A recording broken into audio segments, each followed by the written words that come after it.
And I'm going to try to get this done because I have been blown away busy all day long, and I'm trying to squeeze this in before I have to do a personal reading for someone soon. And I promised that I would. I promised someone, or I didn't really promise, but I told someone that I would tell you the story of how I became McCartney Green. It's not a real interesting story, but it's just how it happened. I always hated my name. My name is Susan, and back in the day, because I was born back in the 50s, it seemed like that was the most popular name. And in all of my classes growing up, there were always 4 or 5 or 6 Susans in the same class. So I really didn't like my name. Besides, I just didn't think it was that pretty. And so when I started writing, I decided I needed a pen name. And so I was listening, just happened to come across some show. I think it was something like the Merv Griffin show or something. Y'all won't remember that.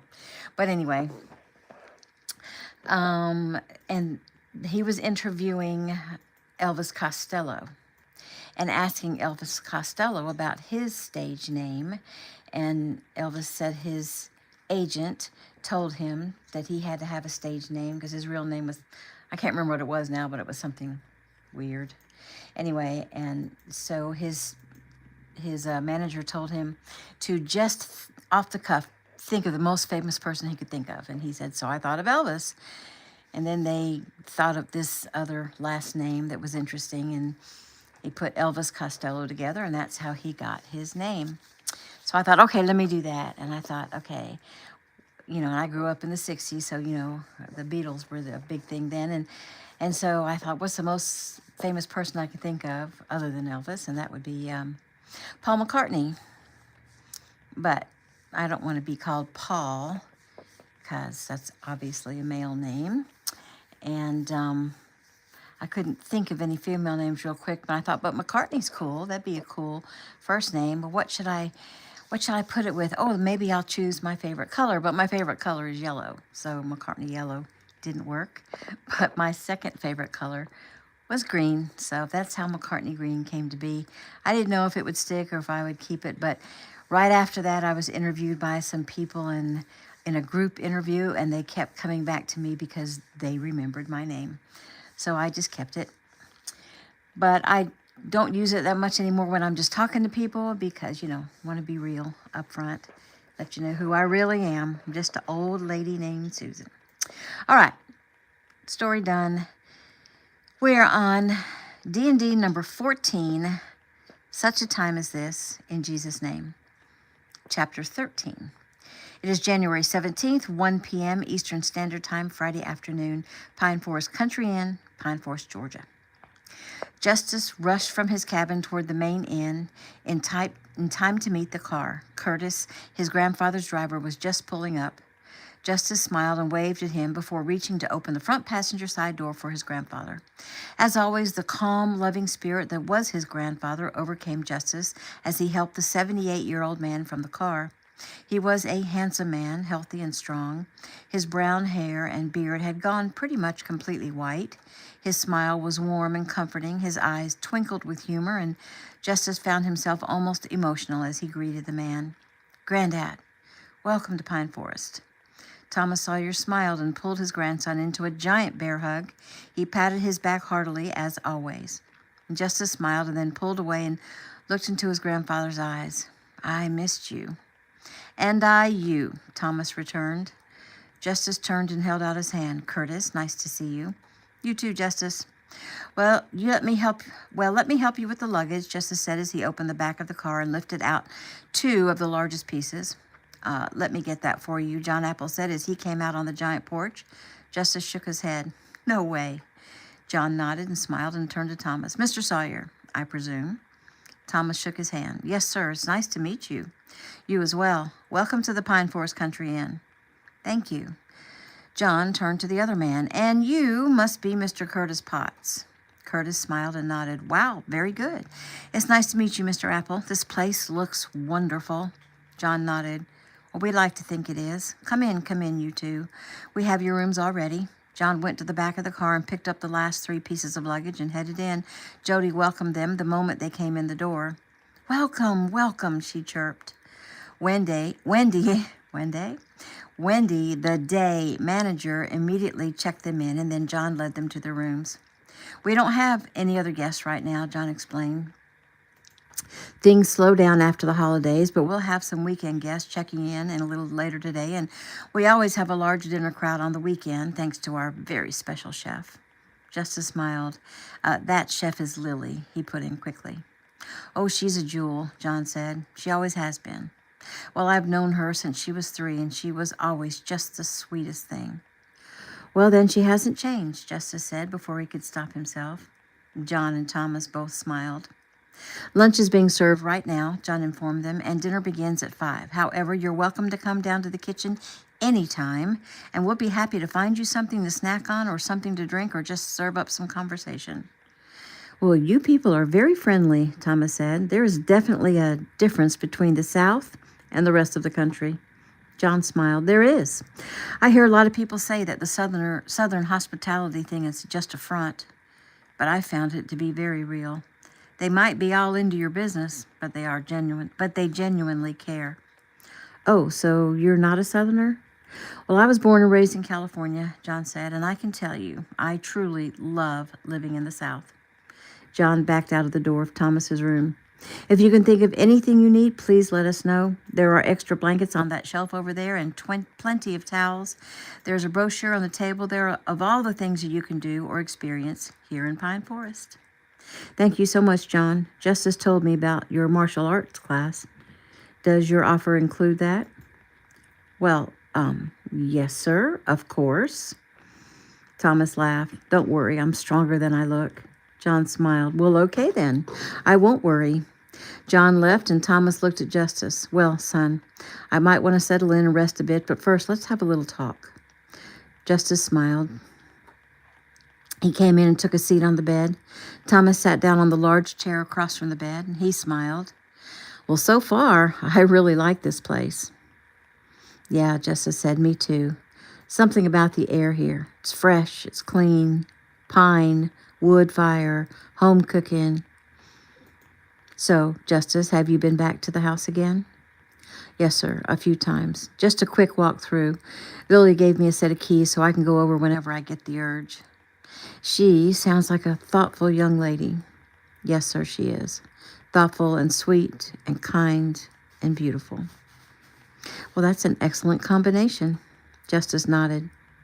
So have you prayed about what the Lord wants you to accomplish here? Yes, sir, I have, but he's not talking to me right now. Thomas frowned. Oh, I'm thinking it's more like you're not listening. I am, Justice argued. Thomas frowned and sighed and closed his eyes as if in prayer and then opened them. What did I tell you needed to be done when we read the journals and learned about the house? What did I say God told me had to be done? Justice sighed. You said we had to come back here to Pine Forest and reclaim the house and fill it with God's light and love and expel any darkness. You said the darkness has been after our family for 8 generations. You said they want to put out our light, extinguish it. Thomas nodded. Very good. And so, what did you come here to do? I mean, specifically. Well, originally, I came here to buy the house and restore it and bless it and fill it with light. But now, well, I don't see how Jesus would want me to come here and take away the dreams of a lovely young girl. Thomas nodded again. Okay. And that means what? Justice thought. That means I can't buy the house. So that puts us back to square one. Why? Because I can't buy the house. Did I say to buy the house? Well, you said to reclaim it. What does reclaim it mean? Thomas asked. To, take it back? Take it back from whom or what? Well, obviously from the dark forces that seem to be occupying the place. Thomas nodded. Correct. So tell me, do you think those dark forces care whose name is on the deed? Justice frowned. Oh, well, no. They're going to be there no matter whose name is on the deed. Right. So do you really need to buy it in order to reclaim it? I guess not. Did Lily give you the keys to the place? Yes. Then what is the problem? Well, I don't want her to be a part of something as volatile as removing dark forces from that house. She's already a part of it. She's been drawn to the house since she was a kid, correct? Well, yes, but again, I don't want her to be hurt in any way. Then you'll have to protect her. It looks to me like you're going to have to protect her anyway. Justice nodded. What did I say to you on the phone about this situation? You said something confusing about all this being a means to an end. What do you think I meant by that? Justice sighed. Well, sir, I don't really know. Okay, what is the means? He shook his head. Well, I guess the means is to come here to Pine Forest. Thomas nodded. You're almost there. Come here to Pine Forest to do what? Come here to battle the dark forces in that house and reclaim it? Right, but what has the end become? He sighed and shrugged. Well, what has happened instead of you coming here to reclaim the house? He frowned. Nothing has happened, Granddad, because I came here and instead found Lily Tanner owns the home. Thomas smiled. Right. Right? Justice, the end has been Lily Tanner. Justice shook his head as he tried to see what his grandfather was trying to say, and his eyes opened wide. So you're saying God telling us to come here to reclaim this house was the means, and the end was me meeting Lily Tanner? That's what you mean by a means to an end? Correct. And I have never known you to be so dense, son. Well, I'm sorry. I don't mean to be dense. But I came here to fulfill a mission for you and our family, or what's left of them, and I was trying to keep my mind on the job and not get distracted by a beautiful girl. Thomas smiled. And I think the Lord was counting on you being distracted. You're saying God wanted me to find Lily? Yes. I've prayed excessively on this, Justice, and I think the Lord wants you and Lily to work together to fill that house with light and love. Justice nodded. You know, she said it was her dream to open a little restaurant, call it Lily's Place, and fill it with light and love using food and music. He sat silently for several moments as he thought. I guess I could ask her if she would allow me to help her open her place. Maybe she would let me go into business with her. Thomas frowned. Justice and Lily had business together all right, but it was more than just a restaurant, and Thomas couldn't figure out why Justice seemed so blind to the obvious. Still, he needed to come upon the idea for himself. Why are you frowning, Granddad? Oh, there's more to this than going into business with Lily, and I want you to continue to pray and open your mind to all possibilities, okay? Well, yes, of course. Thomas nodded. Okay. Okay, then let me get settled and take a quick nap. Will you go downstairs and ask the Apples if they would set aside some lunch for me when I get up? Yes. Curtis, too? Thomas shook his head. No. Curtis will take care of his own wants and needs. He doesn't like me to coddle him, or so he recently told me. Justice smiled, because Curtis Potts was once a homeless, drugged-out shell of a man that his grandfather took off the streets. He is now healthy, happy, educated, and has a wife and 3 grown kids. So where's Carla while you and Curtis are gallivanting around? Justice asked. She is visiting with their oldest daughter. Oh, that's nice. Okay, so lunch for you when you get up. Shall I have them bring it up to you in about an hour, or will you go down? I'll go down. He smiled. I'll see you soon, Justice. Go pray. Justice smiled. I'm on my way. New scene. It is still January 17th. It is 8:30 p.m. Eastern Standard Time, Friday evening, Pine Forest Country Inn, Pine Forest, Georgia. Lily smiled and placed her hand over her heart as the entire dinner crowd stood and applauded her. The macaroni and brie with crab, the seared scallops and baby spinach with spiced pomegranate glaze, skirt steak with pineapple salsa, and chicken marsala risotto was all amazing. Jody told her she'd outdone herself, and Lily felt relieved because she'd been nervous about cooking for Justice's grandfather. She breathed a sigh of relief. Justice held his hand out to her. Can you come sit a minute with us? She nodded. Yes, I'm done. My crew will finish off the night for me. Wonderful. Justice turned to his grandfather, who was standing next to him. Lily Tanner, I'd like you to meet my grandfather, Thomas Sawyer. Lily held out her hand and smiled. Mr. Sawyer, it is so nice to finally meet you. I have heard so much about you. Thomas smiled.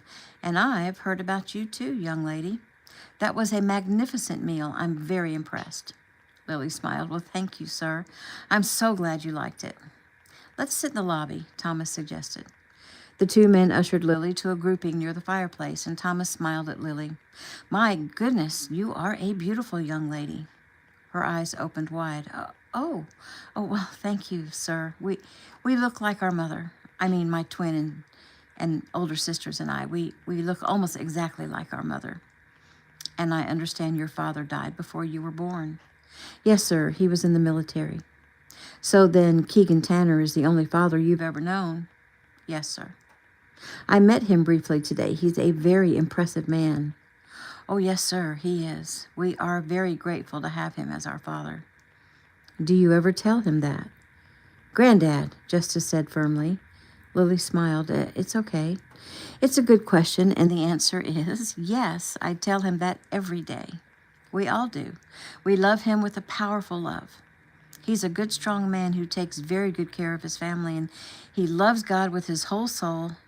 And my sisters and I, our goal has always been to eventually find a man like him. She glanced at Justice, and he smiled at her.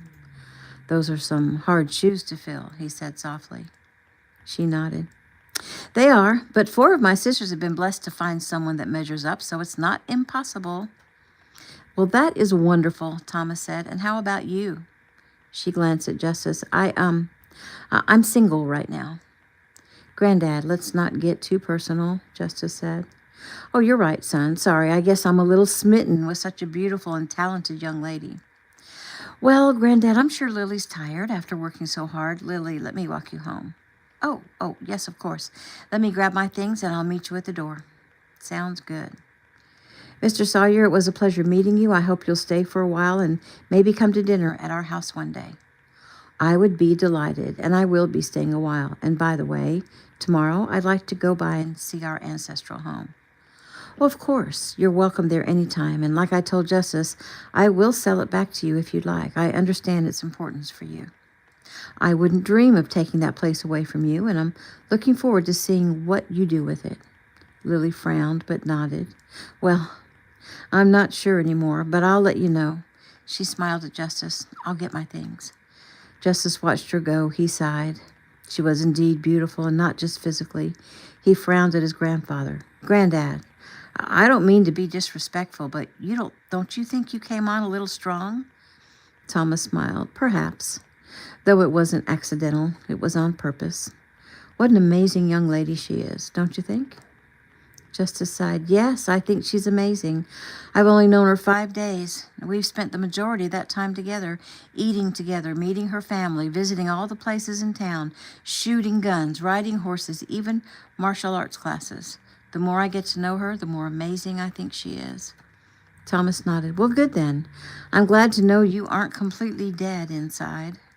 Justice sighed. Granddad, sometimes I feel dead inside. I mean, since the accident. But when I'm around Lily, I don't feel that sadness or that weight anymore. I feel like I can breathe again. But listen, Granddad, you got to let me do this on my own. I'm letting God lead me. Please don't be so pushy. Thomas smiled. Okay, I'll back off. But if you need any help in any way, I'm here for you, son. Thank you, Granddad. I love you. I'm grateful for you, and I trust you. I prayed like you asked me to do earlier today. I prayed all afternoon. Wonderful. Did God speak to you? Justice offered a tiny smile. He did, actually. I fell asleep and I had a very specific dream. Oh, wonderful. What did you dream? Well, I won't go into detail, but it involved Lily. Part of it was not good. There was something happening and we were all very sad. But then part of it was, I'll just say it was a very erotic situation. Oh, how delightful. Justice rolled his eyes. Granddad, you are a trip. And a half, young man. A trip and a half. Justice pushed his chair in. I'll talk to you in the morning. He patted his grandfather on the shoulder and headed to the front door of the inn. He heard the first part of the next conversation as he walked away. Hello there. My name is Tom Sawyer. You're kidding. Nope, not kidding. I'm from Kansas. Where are you from? Justice smiled. He found Lily at the front door, minus her apron, and grabbing her coat, he took it from her and held it for her. Thank you, she said sweetly. You're welcome. She took her hat from the pocket of her coat and pulled it on over her ears. It's pretty cold outside tonight, she explained. He grinned. If you say so. It's 38 degrees, and it's going down to 27 by morning. Oh, my goodness, whatever will we do? He opened the door for her. They stepped out into the cold air, and she shivered immediately. He stepped in front of her and wrapped her scarf up under her adorable chin, tugged her hat farther down over her ears, zipped her coat to the very top, and took her hand. No gloves? I forgot them. He took one of her hands and stuffed it into her pocket and took her left hand and held it between his own. She blinked up at him, her eyes filled with innocence and humor. He smiled. It seemed that she always made him smile. They walked slowly down the walk that led past the cottages and to the big iron gate that opened to her property. Well, her parents' property. What did you think of my grandfather? He asked. Oh, I think he's a lovely man. I can tell he's quite wise and humble and maybe a little naughty. He has a twinkle in his eye, kind of like Santa Claus is pictured. Justice chuckled. Oh, that's a perfect description, except he's not fat. He thinks you are not only a great chef, but an amazing young lady. His words. Aw, that's sweet. He nodded and squeezed her hand as he walked along beside her. He knew his grandfather was suggesting that the Lord was leading Justice to find Lily. He'd prayed about it earlier today and had to admit he pretty much felt he'd received a confirmation. He was trying to fight it, but why? Why was he hesitating? The moment he'd laid eyes on her, he'd been completely enchanted. Watching her sing a song about her last chance at love, watching her backside sway as she sang, watching her fall over and try to draw on him. He smiled. The girl was the sweetest spirit of anyone he'd ever met. She immediately wanted to sell her dream house to him once she'd heard his story. She didn't play coy games. She was down to earth and skilled in so many things. Cooking, singing, shooting, writing. She even quoted Bible verses. She was amazing. Why was he trying to fight this attraction? Did he feel like he wasn't worthy? Maybe a little. Did he feel like it wasn't the right time? His grandfather had rid him of that notion. He had a job to do, but he shouldn't exclude Lily. She was deeply involved. Apparently, she has been since she was a kid, which meant God had a plan for her, and apparently he was part of that plan for her, which meant she was part of the plan for him, and he suddenly realized that news made him feel happy. Happy? Wow. He hadn't felt real happiness in 7 months. He realized they were approaching her big iron gate, but he didn't want to take her home just yet. He grabbed her wrist and jerked her back. She stood facing him, now her brows raised, her smile in place. What is it? She asked. He didn't speak. He looked deeply into her eyes and slowly and gently placed his hands on her shoulders. Justice? She asked again. He stepped forward, so close to her now that she had to tilt her face up to look at him. His heart was beating 1,000,000 beats a minute. She was just about to ask him again what was wrong when he grabbed her face in both hands and kissed her fiercely. She gasped as she realized what was happening. It was not tender or gentle or soft like one would imagine a first kiss to be. He turned his head slightly and kissed her deeply, roughly, passionately, and finally he pulled away. Staring into her big blue eyes, he took a step back. Sorry. She shook her head. Don't be sorry. Okay, I won't be. He moved forward to kiss her again. This time he was a little gentler. She sighed and wrapped her arms up around his neck. He grunted and lifted her off the sidewalk, and she wrapped her legs around his waist. He held her tight and turned and leaned her against the black iron fence. It was a long time before he lowered her back down to the ground and finally relinquished the kiss. As soon as he did, he kissed her again. When he finally stepped back, Lily looked up at his handsome face.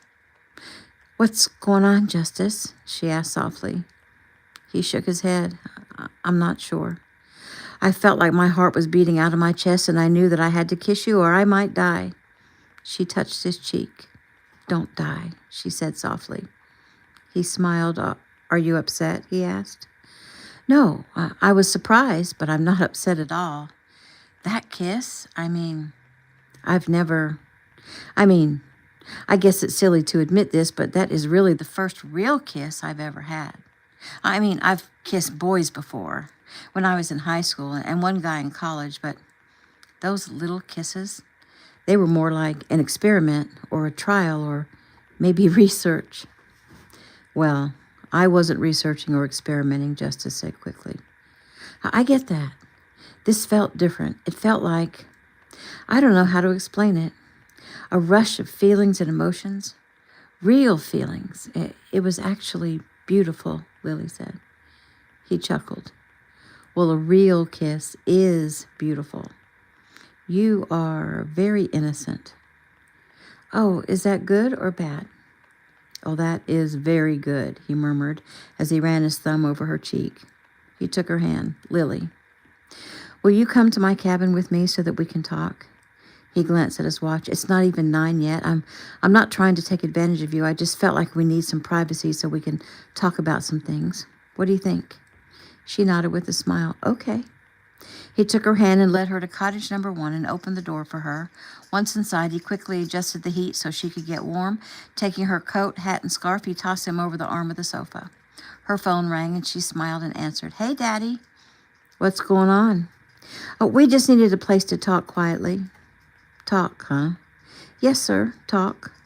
Is that real talk or the kind of talking you were doing at the gate? Her face turned pink. Oh, wow, Dad. I forgot there are cameras on the gate. Justice sighed heavily at that news. That was just great. Put Justice on the phone. Lily smiled and held her phone out to put it on speaker. Okay, Daddy, go ahead. He can hear you. Justice? Yes, sir. What do you have in mind? We just wanted to talk privately a bit. And yes, sir, I kissed her at the gate. I'm sorry. Well, to be absolutely honest, sir, I'm not sorry. But I promise you, Lily is safe with me. I would never do anything to compromise her. Not ever. I care too much about her, and I have too much respect for her and for you and Mrs. Tanner. And I don't want to disappoint God, so I give you my word, sir. Keegan sighed. I believe you. Try not to keep her out too late. Oh, yes, sir.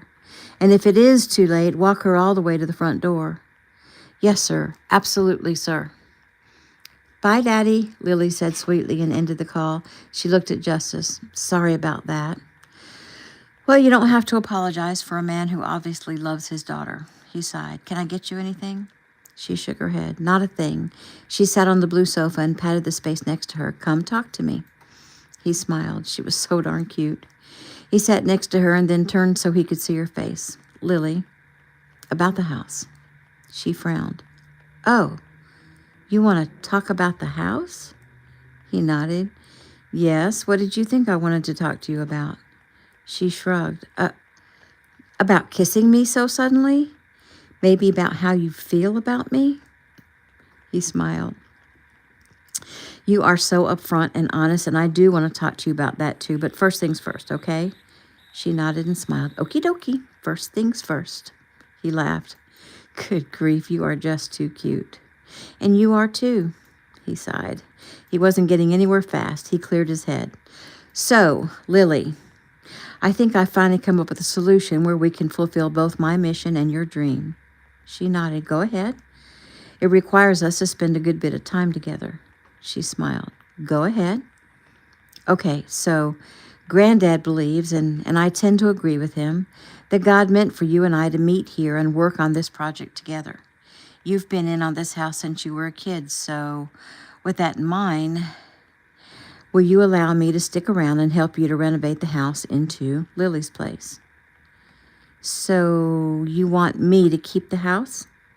Yes, I cannot in good conscience take it away from you, but I want to be part of restoring it. That's all I really need. I need to be a part of the restoration and a part of reclaiming the place from the dark forces, from the demons who've taken up residence there. You think there really are demons there? She asked. I do. They already tried taking us out. That is not just bad energy. Those are demons. And since you know and understand that Jesus is real and he regularly casts out demons, you must know that they exist and we can cast them out so that they can do no more harm to my family. Do you think we can do this quickly and easily? She asked. Well, I'm not sure. Granddad came because he believes it's going to be harder than we originally expected. But I think together we can do it. My family, your gigantic family, get Gabe's prayer warriors involved, the Apples and the Stewarts, and maybe your pastor. We can do it. Good, let's do it. Okay. And I want to stick around and help you renovate. I won't try to boss you around or tell you what to do. Just whatever you want to do, I'll help you do it, or I'll hire someone to do it. Oh, well, the Kinos gave me the money to renovate. He nodded. Okay, well, that's fine, but don't worry about any costs, because I'd like to at least help pay for the renovation of the home that used to belong to my family. She frowned. I promise to not try to do things my way just because I'm footing the bill, or part of the bill. I hope most of the bill, and you can donate what the Kinos gave you to a good cause. She nodded. But if I wanted your input, you would give it to me? Oh, well, yes, of course. She shrugged. I'd like to talk to my parents first. He nodded. I understand, and I want you to talk to them first. She smiled. Still, I think it's a good plan. I think you're right, and I hope it will accomplish both of our goals. You seem skeptical. What are you skeptical about? Oh, well, it's not exactly skeptical. I just hope I can fill it up with light and love like your grandfather asked you to do. I have no doubt about that. You are a light, Lily. Sorry. You are a light, Lily, a very bright light, so bright I'm like a moth to flame. I can't stop looking at your light. She giggled. That's sweet. Is that why you kissed me? He smiled. I suppose it is, at least part of it. You are a very special girl, Lily. Since I met you, I can't get enough of you. I find I think about you first thing in the morning. I find I think about you before I go to sleep. I think about you at odd times during the day. What do you think? Well, I think about your sweet smile and your bright eyes and your even temperament and your kindness and the way you dance and sing when you think no one is watching. Earlier, I was watching you and thinking that I don't think I've ever met a girl as amazing as you. And the urge to kiss you was so strong, I had to do it. I know I didn't even ask permission, but for some reason I got the feeling that you wanted me to kiss you. Oh, I did. His eyebrows shot up, and then he laughed at her honesty and her innocence. You know, you're not supposed to tell a guy that. She shrugged. Why not? I don't like playing silly games. I like you, Justice, and I think you're a great guy. You're kind, and you're such a gentleman, and you're strong and capable, and mostly you seem to love God, and that's the most important thing. And I was just telling Daisy last night what I thought about you, and I wondered if you thought good things about me, and I wondered if you would ever kiss me, and if so, would you like it, and would you want to do it again, or would you think, yuck, nope, not as good as I thought? He chuckled. That is not what I thought. She grinned. Well, what did you think then? I thought I wanted to do it again and again and never stop. Well, that sounds nice. Like I said, I don't think I've ever been really kissed. Except for experimental. I don't think anyone has ever kissed me just because they like me. Well, I wasn't experimenting. I like you, Lily. A whole lot. She sighed. When you kissed me, the feelings that welled up inside, the emotions, it was very cool. No wonder all of my sisters are always kissing their guys. They say it's one of the most wonderful feelings they've ever felt. He nodded in agreement and took a deep breath because she was making it very hard to not do it again. She was looking into his eyes. She licked her lips. He sincerely hoped her father wasn't about to come charging in the door because he was about to give in. He shook his head in defeat. Grabbing her wrist, he pulled her over to sit in his lap, tilted her chin up and kissed her. This time it was gentle and tender, like a first kiss should be. He kissed her over and over until he was sated and just held her close there on the blue sofa. She turned a bit and laid her head on his chest and closed her eyes, and again it hit him. He was happy. Holding this beautiful, sweet girl close against him, he was happy. Thank you, Jesus, he whispered, his eyes moistening. He thought he'd never feel anything even close to happiness again. But God does indeed take away the pain. That relief brought on the emotions, and he closed his eyes in defense. And she opened her eyes suddenly with a slight gasp. What's wrong, Lily? Are you okay? Yes, I'm fine. I just started to fall asleep. He thought a minute. Well, You've had a long day. I hate to say it, but I need to get you home. So soon? Well, if we stay here any longer, we'll probably both fall asleep, and I don't want your father to come looking for you in the middle of the night. I want him to know he can trust me. Lily sighed. You're right. He hugged her tight, kissed her one more time, rose and pulled her to her feet. He then grabbed her coat and scarf and hat and bundled her up as if she were a child. He touched her nose when she smiled up at him. You are just really too cute, he said. She giggled. Hey, before we leave, you want to see something really cute? He smiled. Tell me it's in a private place. She laughed. Oh, I guess it is. Come here. She headed into the bathroom, opened the cabinet door, and pointed to the pipe under the sink. In pink fingernail polish it said Lily, only the L's were backward. He laughed. Well, you're right. That is cute. Very cute. How in the world did that come to be here? Well, when our family first moved down here to Pine Forest, we actually stayed in this cabin while my father built our house. All of you? Yes, Mom and Dad stayed in the bedroom you're staying in, and we girls squished into the second bedroom. We were very little. I was only 3. But Daisy and I turned 4 while we were here, and here's an interesting nugget. I was almost murdered while we were here. What? She nodded. Yep.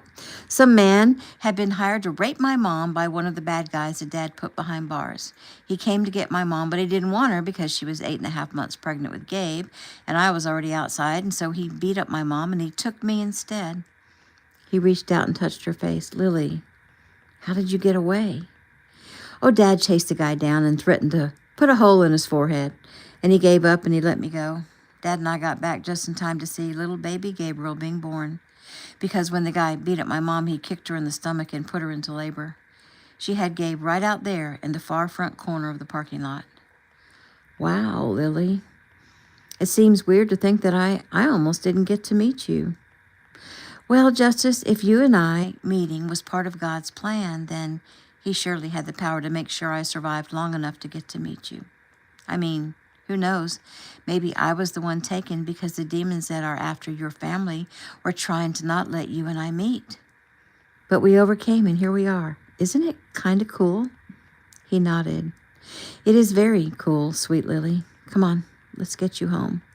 They walked out the gate, and she put in the code. So, where are the cameras? Justice asked. Lily smiled. They're so little you can barely see them. You see those bolts there and over there? Those are really cameras. Justice nodded and smiled at the cameras just in case her father was watching. He walked her down the long drive and to her front door. Well, good night, Lily. It's been an amazing day. She nodded and smiled at him. He knew she was expecting a goodnight kiss, and he was happy to give it to her. When he finally pulled away, she opened her front door using a code and turned. Bye, Justice. See you tomorrow. Good night, Lily. I'm looking forward to it. Upstairs, Keegan backed up the video on his phone and showed it to his wife with a smile. Looks like our Lily is not the odd man out anymore. Lizzie watched the video. She saw a very nice young man softly kissing her daughter and push her gently inside to safety. She smiled. I like him. Keegan nodded. I do too. He's been through a lot, and yet he has it in his heart to have feelings for our daughter. Yep, and it looks like they finally figured out what was right in front of their faces, Lizzie said. Keegan nodded. Well, let's talk to Lily in the morning and see just what they discussed this evening. Don't want to jump the gun. Lizzie sighed. You know, Keegan, the babies are 7.5 weeks old. He nodded. Yes, I know. They're already growing up so fast. Yes, babies tend to do that, but Keegan, what I mean is, well, it's been a long time since... He looked over at his beautiful wife and finally grasped her meaning. Are you sure you're feeling okay? Oh, yes, Keegan, I'm feeling more than okay. I'm feeling wonderful and healthy and fit, but I'm feeling lonely. Well, my sweet Elizabeth, I am so sorry that I made you have to ask. My beautiful wife wants me to make love to her, and I promise you won't have to ask me again. He snuggled up to her and took her in his arms. New scene. It is January 18th, 12:01 a.m. Pacific Standard Time, the wee hours of Saturday morning, Ameritech Training Center, Lake Ridge Canyon, California. Gabe yelled out loud and came immediately awake with a giant gasp. He sat straight up, his eyes wide. "Tanner, you okay?" one of the agents asked from across the room. Gabe threw his covers off and swung his legs to the floor. I had a dream. Only it wasn't just a dream," he said. As he jumped from his bed, he went to his locker, grabbed some pants, and started hopping on one foot to get them on quickly. "What's going on?" another agent asked. I got to find the commander," Gabe said loudly. "How do I find the commander? Does anyone know how to get hold of the commander?" "I know he spends the night sometimes on the first floor." Gabe grabbed some shoes and pulled them on and then grabbed up his phone and called home. "Gabe, you okay?" Keegan asked. "Dad, how can I reach the commander?" "You can't, but I can. What's going on?" "I had a dream. I got to go to him," Gabe said, almost yelling as he grabbed his gun, chambered it, and stuffed it in his waistband. "Well, what did you dream?" his father asked. "4 things. A delivery at the front gate. It's for Commander Edwards. It's a bomb. Go now. That's what I got." Okay, Gabe, hold on now." "No, sir, I can't hold on. I got to go. Here, I'm giving my phone to the other agents here. Tell them what to do." Gabe tossed his phone to Agent Hall. "It's my dad. Talk to him and do what he tells you to do." Gabe grabbed his keys and took off. He charged down the stairs. There was a guard at the front door. He rose as Gabe approached. "Tanner, don't know where you're going this time of night, but if you leave, it will be reported." Gabe nodded as he jerked the door open. "No problem. I gotta go. It's an emergency," he yelled back over his shoulder as he dashed across the parking lot, jumped in his car, and took off. He flew through the compound toward the front gate. He pulled up to park next to the front gate and was relieved to see the commander walking toward the entrance of the gate building. He also saw a UPS truck parked on the other side of the building at the gate, and Gabe jumped out of his car. "Commander, wait!" Samuel Edwards turned briefly. "Agent Tanner, I'll be with you in a moment." He headed to the door. And touched his card to the sensor. "No, Commander, wait!" Gabe yelled loudly as he ran toward the man. The man held up a finger and started in, but Gabe got to him, came up behind him, and grabbed him with both arms around his waist. "Tanner, have you lost your mind?" "It's a bomb, sir!" Gabe yelled loudly. "It's a bomb!" "What are you The blast was deafening. The commander and Gabe both went flying backwards, and bricks and wood and other debris landed on top of them. It took several seconds before Gabe could hear anything. "Commander, are you okay?" "Commander Edwards, please talk to me." The man grunted. I'm alive," he said weakly. He immediately tried to rise up, but groaned in pain. "Lie still," Gabe said breathlessly because the commander was lying halfway on top of Gabe. Gabe was terrified that Agent Booth would have taken the brunt of the explosion because he was probably right by the gate window. The commander was moving, trying to clear the debris off of him, and they both looked up to see a man in a brown UPS uniform climb over the debris toward them. He had a gun, but at least it was pointed at the ground. Gabe was trying to reach into his waistband and grab his gun, but with the commander on top of him, it was making it extremely difficult. He thought he could hear sirens in the distance and was grateful for that. "As always, Sam, you make it through alive," the man said. Sam groaned. "Ken, have you totally lost it?" "Totally, and I'm taking you with me. You destroyed my life, Sam. You were supposed to be a friend." "You destroyed your life, Ken. I couldn't stand by and watch you hurt others. You tried to send an innocent boy to prison for killing a kid that you know good and well you killed, and I had to stop you." "Cops don't rat out other cops," Ken said.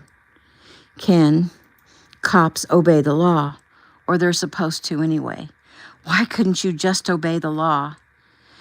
Gabe finally worked his hand inside his waistband far enough to grip the gun with his fingers. "I needed the money, man. You just don't get it. I needed the money." "Well, you're right. I don't get it."